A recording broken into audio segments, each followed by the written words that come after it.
Hey guys, daily random, even though it's been a couple days, and I'm playing Scout. Fun fact about Scout, he was my first main.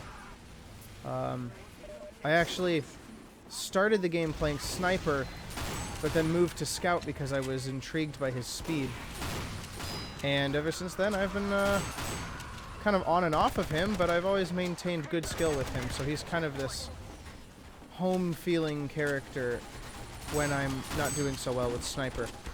Now, the thing I want to talk about today in, of course, oh gosh, in the daily random is the idea of handicaps, right? Handicaps in video games, specifically, right? Because I don't know if you guys have noticed, but the last bunch of videos I've had on this channel have been in the 4:3 aspect ratio. And I got a few questions about that, wondering why I did that. And the idea was kind of to get this, this notion of how it... Oh, gosh! This notion of how it felt to play video games back then. Because TF2's default settings, at least when I install the game, right, were 4:3 aspect ratio, but they were in full screen, so it stretched across the 16:9 monitor. And it was really weird because not only that, but the graphics settings were set to like 640 by 320, I believe, so like lowest quality. And the FOVs of the world and the weapons and all that was like basically half the screen. Of course, quick swap wasn't, fast switching weapons wasn't enabled. I had no crosshair, right? It was stuck on none or default, I think, with no coloring. The, what else was there? If there wasn't a fast switch and stuff. I don't think auto reload was on either, now that I think about it, but I might be wrong. Anyways, you get the idea. Basically, the gist of it is that TF2 was definitely made in a different era of gaming. And I wanted to kind of try and experience that for myself. And what I found was that it conveniently coincided with the time when I had my recent car crash. And that crash contributed to a massive drop in skill in games as a whole. Because I had what's called post-concussive syndrome. I had these random irritable moments, right, where I couldn't entirely process emotions properly, and I would get super irritable for no reason with people and just start fights. Just start fights for no reason, right? And it also manifested in this, how would I put it? I guess it manifested in this cycle where I would sort of forget things and then remember them later, and also just wind up lashing out at people for no reason, and also being very, very tired at random parts of the day. And I've gotten over it now, right, because I'm young. This isn't my first car crash, and I've definitely healed from this all. Holy crap, that was a random crit. I am impressed by my ability to get out of these situations alive, only to die in a couple minutes. Yep, there we go. But anyways, massive drop in skill in games. So my chiropractor diagnosed me with all this because it's very, very common in his practice, to the point of actually being a part of his practice to diagnose these kind of things, because it actually does affect the physical elements of the back. I got stun locked into the cart. Now, the really big, I suppose the really big thing was that it incredibly discouraged me that I was unable to play games the way I used to, right? Like, the first car crash kind of did that for me. Because I had tanked my skill quite a bit from the first time, but at least the injuries on that were mild, and I was able to recover quite swiftly. This time was not like that, and this time my car actually did get destroyed. Like, completely and utterly destroyed. And adding in the whole handicap of no crosshair, 4:3 aspect ratio in a window, a small window, mind you, and having no, basically no capacity to really improve at the game because of the limited. I mean, I'll be honest, I did improve at the game as much as I possibly could with those limitations.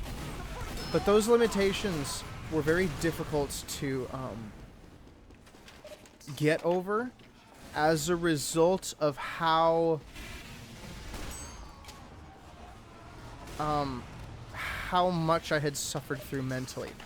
Like, I had a bit of what my chiropractor called PTSD from the crash, and it basically affects to a delayed reaction of anxiety and panic and emotional lashing out.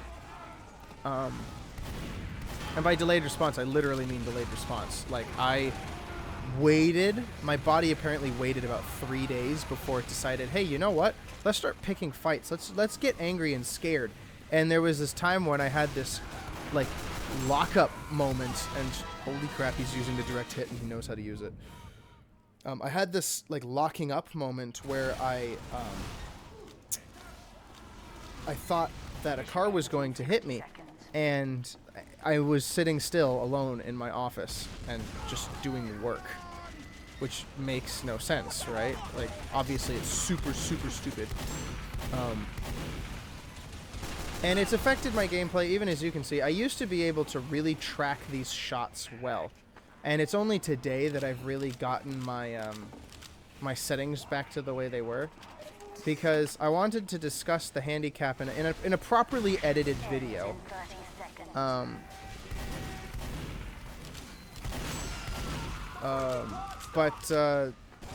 This holy crap.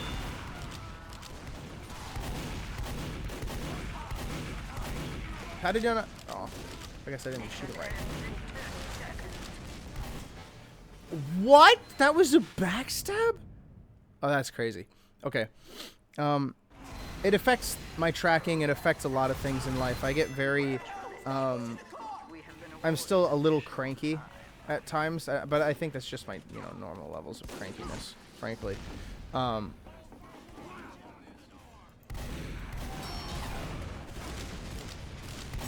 It's just very indicative of the nature and how my brain has been scuffed a little bit. As a result of all this nonsense. Like, who knew a car crash would do this kind of stuff to you, right? But, I don't want to use the soda popper. Let's do this one. This is my favorite loadout, personally, aside from stock.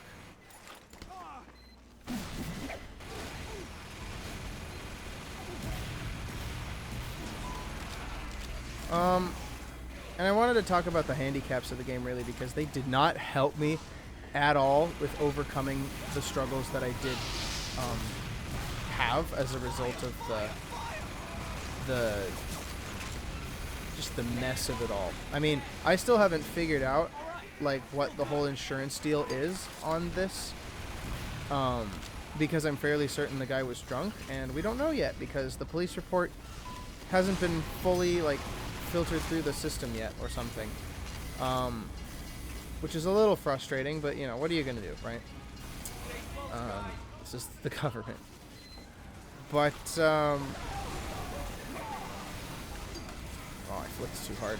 And see, there's things like that too, where I get really tense in a situation now, and I grind my mouse into my desk and lose all control when I really used to not to.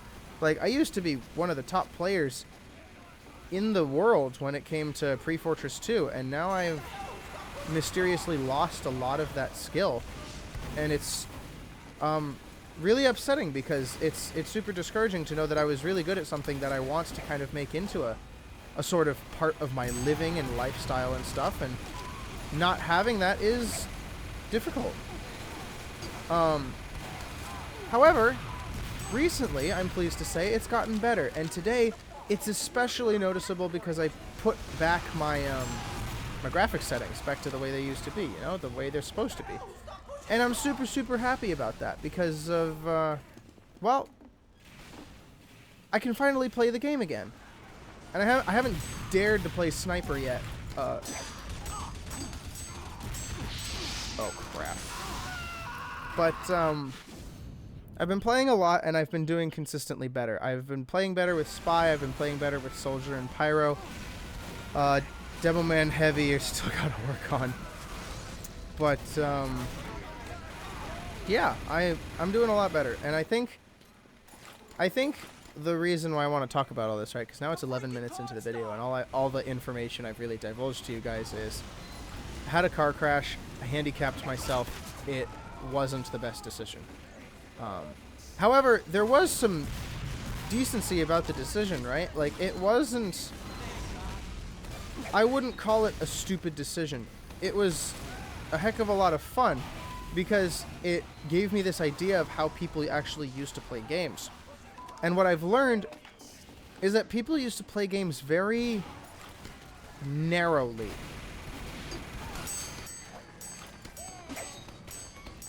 And the whole meaning behind that, right, is that I've been watching clips from really old TF2. Like, I was watching a video from 2008.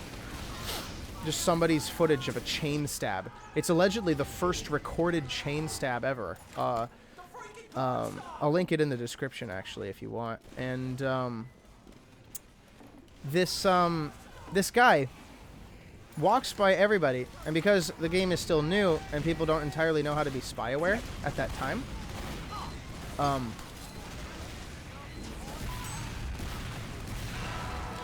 got revenge. Let's go. I hit him with like one bullet.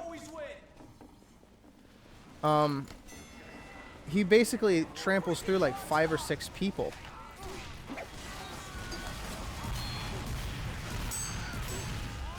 Oh, jeez. Is that the other guy? That's the guy I killed earlier, isn't it? Oh, but I'm moving so fast. And see, this is why I love this loadout in particular. Because I move, oh, so fast. And now I just took damage, and now I'm not that fast. Need to build damage.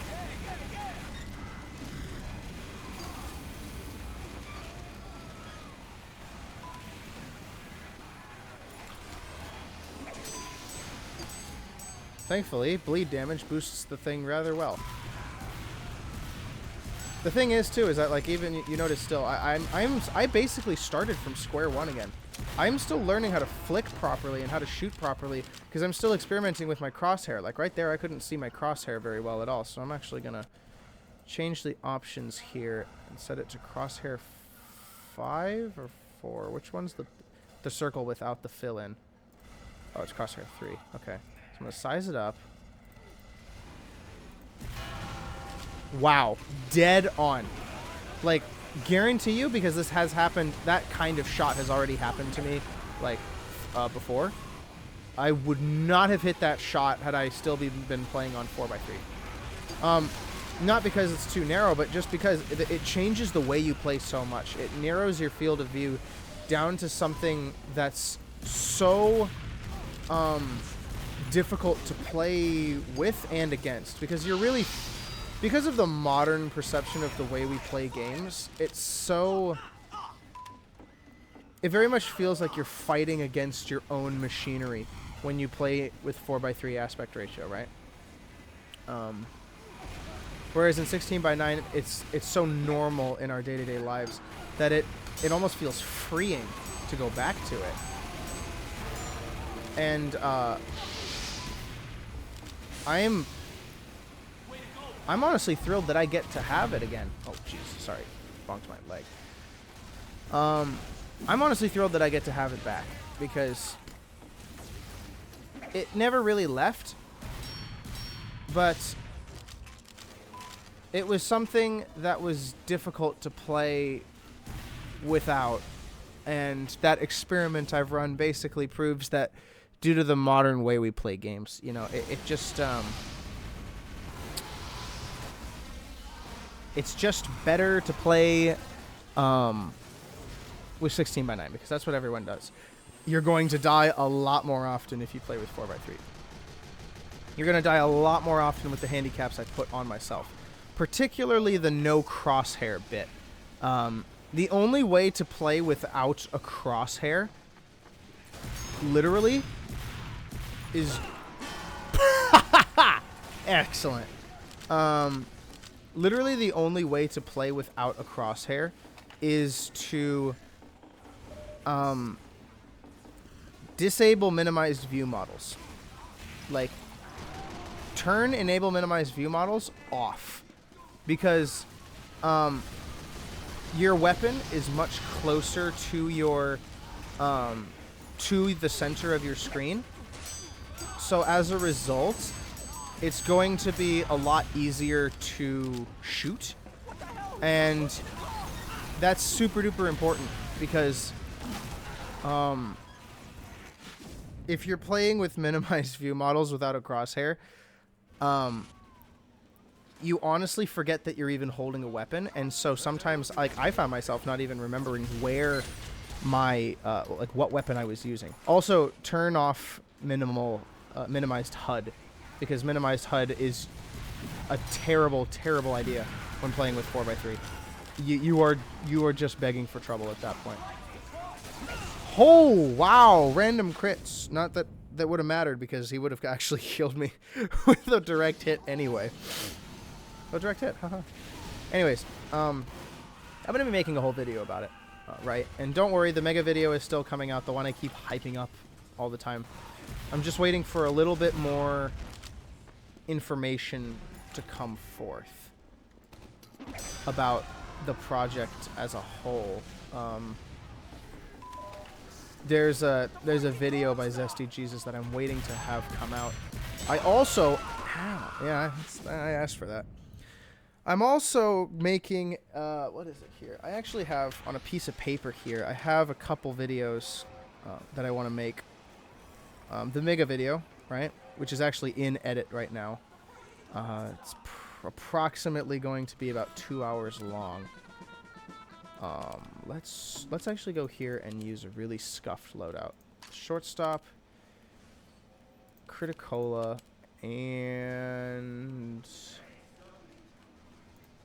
I don't know, this thing. This nerfed weapon that should never have been nerfed. That's another video I'm going to make, is the ideal state of Team Fortress 2. Like, mixing all of the best elements from across the game's history into one era. And it would have to do with de-nerfing everything. No Jungle Inferno nerfs. I thought the Direct Soldier would have been up here. Dang it. But it's going to have pre-Jungle Inferno nerfs. Quick play will return. And a couple other things, but really just that is the super important part. That's the ideal state of Team Fortress 2, is pre-Jungle Inferno. But then there's some other odds and ends that I would like to be in there as well. Just for some, I guess let's call it modern amenities.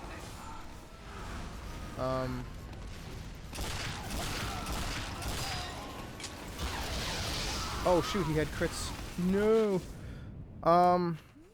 Maybe not modern amenities, but I don't know. Anyways, the struggles, benefits, and torture of a random main, which is mostly what this footage is going to be utilizing, right?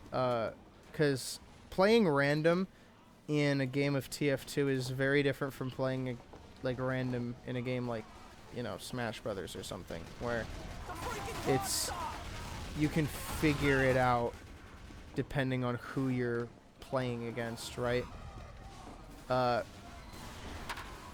It's way too nuanced for that. Drop down. Boom, boom, boom, boom. Oh, I tried. I'm not gonna have much longer. I also don't hold down... I've also noticed that I don't hold down the fire button when I shoot weapons anymore. And that is actually literally because I turned auto reload off. Wow, I missed every shot. That was horrendous. Why not? He was gonna kill me anyway. I turned auto reload off, so it forced me to become hyper intentional with my shots. That poor scout. And it's super difficult to play without auto reload, and it's like it's the way I play Counter-Strike Source, right? It's like it feels so foreign, you know. Oh wow, he was right on me. What?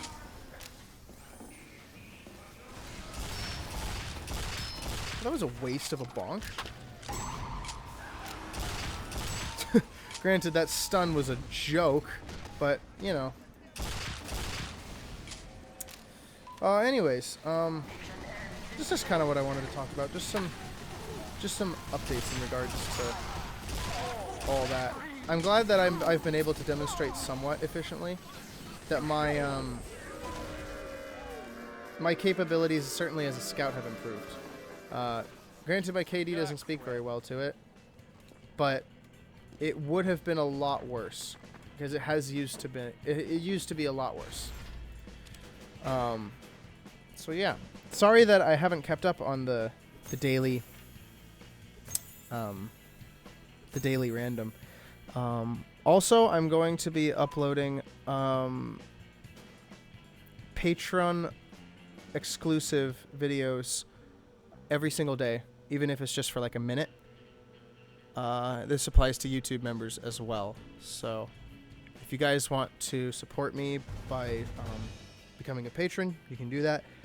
It would really help out a lot, especially considering that I have a lot of big videos in the works, and I would really like to get funding together for, you know, a ring for my girlfriend, a new computer, possibly a way to move out to like actually renting a house within the next, I don't know, 2-3 years. That'd be nice. But anyways, I hope you all are having a great day or night, and I will see you later.